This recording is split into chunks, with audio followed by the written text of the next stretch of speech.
Eu quero te fazer uma pergunta antes de qualquer coisa. Você já foi destruído por uma derrota? Não, não é uma derrota qualquer. Uma daquelas que fica, que gruda na memória, que aparece nos seus sonhos, que faz você duvidar de quem você é. Agora imagina isso multiplicado por 200 milhões de pessoas ao mesmo tempo. Em 1950, o Brasil perdeu uma Copa do Mundo que já era considerada ganha, no Maracanã, diante simplesmente de 200 mil pessoas que ficaram em silêncio. O silêncio mais pesado que o futebol já conheceu. E aquele trauma, aquela ferida psicológica coletiva ficou aberta por 20 anos. 20 anos depois, em 1970, um grupo de homens precisou olhar para esse medo de frente e vencê-lo, não só no campo, dentro deles mesmo. A Netflix acabou de lançar uma série sobre essa história, mas o que eu quero te mostrar hoje vai muito além do futebol. Porque essa série é, na verdade, um estudo profundo sobre a mente humana sob a pressão extrema. Sobre trauma, sobre liderança, sobre disciplina, sobre o que nos quebra e sobre o que nos reconstrói. Fica aqui até o final, porque nos próximos minutos esse vídeo vai mudar a forma como você enxerga os seus próprios limites. Eu vou te mostrar 3 lições de psicologia e evolução pessoal que estão escondidos dentro dessa série da Netflix. Coisas que a ciência moderna confirma e que aqueles homens viveram na pele em 1970, sem nem saber o nome técnico que estavam fazendo. E no final, eu te faço uma pergunta que pode ser desconfortável, mas que pode mudar alguma coisa em você. Brasil 70, a saga do Tri. Chegou na Netflix o dia 29 de maio de 2026, uma semana antes da Copa do Mundo começar. São 5 episódios de ficção histórica, produzido pela O2 Filmes, dirigida por Paulo e Pedro Morelli, pai e filho, junto com Kiko Meirelles. O elenco é simplesmente poderoso. Rodrigo Santoro como João Saldanha, o técnico comunista, cigarro na boca, que montou aquele time e foi derrubado pela ditadura antes da Copa. Bruno Mazzeo como Zagallo, o homem que assumiu o impossível e fez funcionar. E Lucas Agricola como Pelé, não o mito, o homem, com dúvidas, com dor, com peso. Mas atenção, isso não é um documentário. Os próprios diretores deixam claro na pré-estreia. É ficção baseada em fatos reais. E essa distinção importa. Eu vou voltar nela depois. O que importa agora é o seguinte: por baixo do futebol, por baixo da Copa, por baixo das chuteiras e da taça Jules Rimet, essa série simplesmente fala sobre a mente humana, sobre o que acontece quando a pressão é total e não tem saída. O fantasma do Maracanaço. Como o trauma coletivo paralisa gerações. O episódio 4 da série se chama O Fantasma do Maracanaço e é o episódio mais psicologicamente rico de todos. O Brasil enfrenta o Uruguai na semifinal, 20 anos depois da maior derrota da história do futebol brasileiro. E a série mostra algo que a psicologia moderna chama de memória traumática coletiva, quando uma experiência de dor intensa passa de geração em geração, moldando comportamentos, crenças e o modo como um grupo inteiro enfrenta situações de pressão. Os jogadores da seleção de 70 não estavam em 1950. Muitos eram crianças, mas carregavam aquela derrota no corpo, porque cresceram ouviram sobre ela, porque ela fazia parte do DNA emocional do futebol brasileiro. A psicologia chama isso de trauma vicariante, o trauma que você herda sem ter vivido, e ele é real, ele paralisa, ele distorce a percepção de risco, ele faz você escolher exatamente quando precisaria expandir E sabe o que é mais poderoso nesse episódio?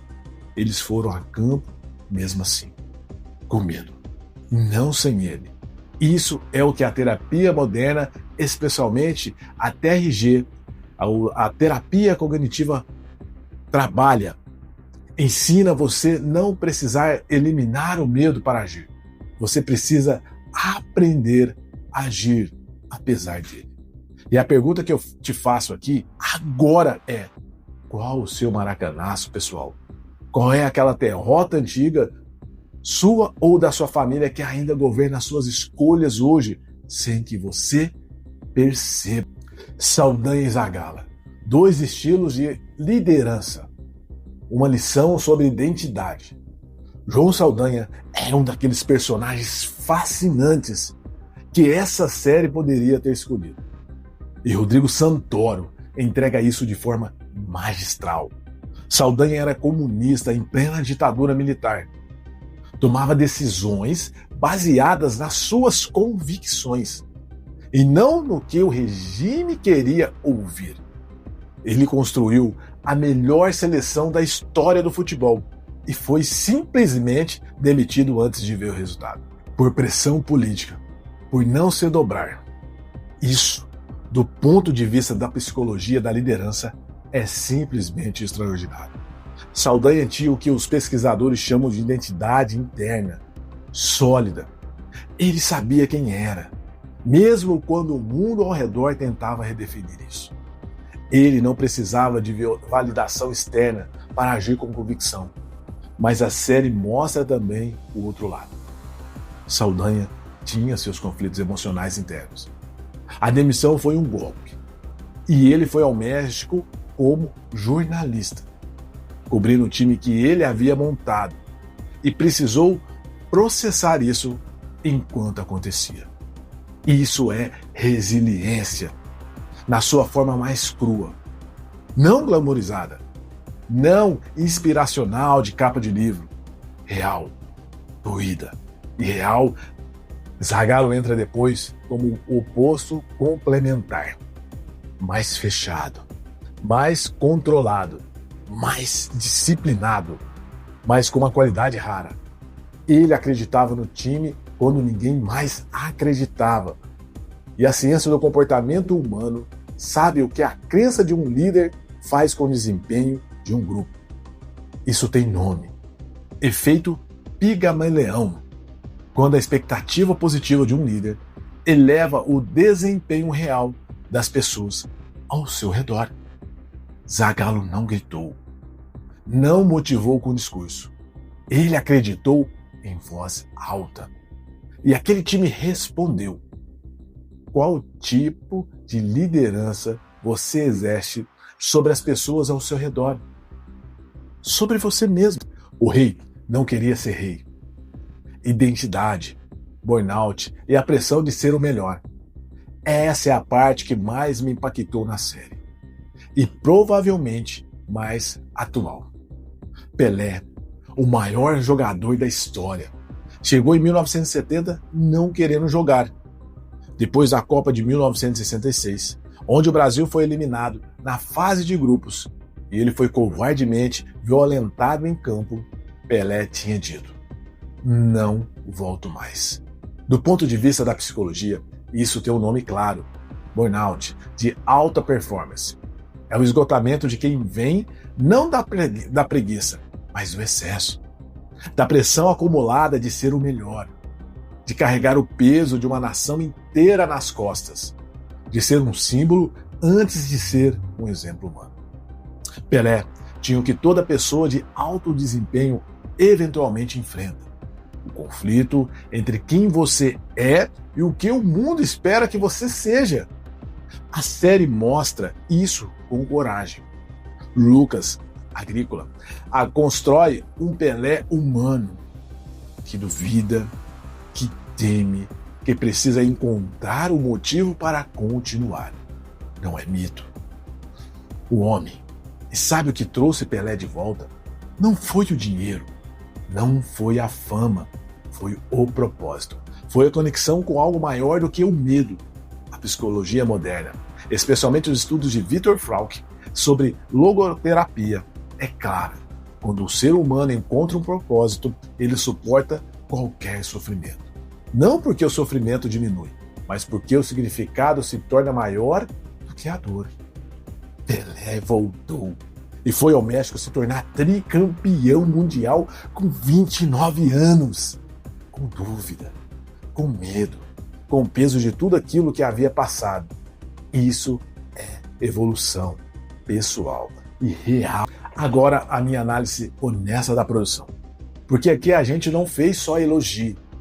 A série é visualmente linda. A fotografia tem nível cinematográfico. Os jogos são recriados com energia e beleza. O elenco é sólido. Santoro é simplesmente excepcional. Bruno Mazzeo é preciso. Lucas Agrícola cresce a cada episódio. Mas há pontos que merecem atenção. Primeiro, a série se apresenta como ficção baseada em fatos. E isso é honesto. Os próprios diretores deixam claro. Mas ela não sinaliza o que é invenção e o que é história real. Para quem não conhece o contexto, a linha entre o que aconteceu e o que foi dramatizado é invisível. Isso é um problema. Especialmente quando falamos de um período político tão delicado quanto a ditadura. Segundo o crítico Maurício Sticer da Folha diz que a série acerta na trave, em alguns momentos. E eu concordo parcialmente. Há episódios no meio que perdem um ritmo que os primeiros e o último sustentam. Terceiro, e mais importante, a série toca na ditadura, mas não aprofunda o mecanismo psicológico de como o regime usou o futebol como instrumento de controle emocional das massas. Isso é fascinante do ponto de vista da psicologia social. Usar a alegria coletiva para anestesiar o pensamento crítico. Isso poderia ter sido explorado com muito mais profundidade. A série é boa, muito boa inclusive, mas ela poderia ter sido extraordinária. A Copa do Mundo começa 11 de junho, no Estádio Azteca, no México. Sim, o mesmo Estádio Azteca que coroou a seleção de 1970. O Brasil estreia em 13 de junho, contra o Marrocos, em New Jersey. Eu fico pensando em algo enquanto assisto a série. Aqueles jogadores de 1970 não tinham psicólogo esportivo no banco, não tinham coach de mentalidade. Eles simplesmente não tinham nenhum protocolo de gestão emocional. Não tinham as ferramentas que a ciência nos deu hoje para entender a mente humana. E mesmo assim, foram os melhores do mundo. Imagine o que é possível quando você tem tudo isso, mas ainda escolhe não usar. Quando você tem acesso ao autoconhecimento e ainda vive no piloto automático. Quando você conhece seus traumas, mas se recusa a enfrentá-los. A série Brasil 70, a saga do Tri, não é só sobre futebol. É sobre o que acontece quando um grupo de seres humanos decide que o medo não vai ser maior do que o sonho. E essa é uma lição que não tem data de validade. Antes de eu pedir para curtir e se inscrever, eu quero te deixar com uma pergunta de verdade. Qual é o trauma que você ainda não enfrentou e que está impedindo de ser o que você poderia ser? Deixa aqui nos comentários, sem julgamento. Aqui é um espaço seguro. E eu leio. Se esse vídeo tocou em você, se fez você pensar, sentir, questionar alguma coisa, se inscreva aqui no nosso canal agora. Porque todo o conteúdo que a gente publica aqui é sobre isso. A mente humana, a evolução pessoal, a disciplina e simplesmente a superação. Vamos, deixe seu like. Isso ajuda demais o algoritmo a levar esse conteúdo para mais pessoas que precisam ver. Ative o sininho, porque nos próximos vídeos vem aí com muito mais profundidade sobre psicologia, trauma e mentalidade de alta performance. E vai lá, vai assistir Brasil 70, a saga do Tri, na Netflix, mas agora você vai assistir com outros olhos. Até o próximo vídeo. Fique bem.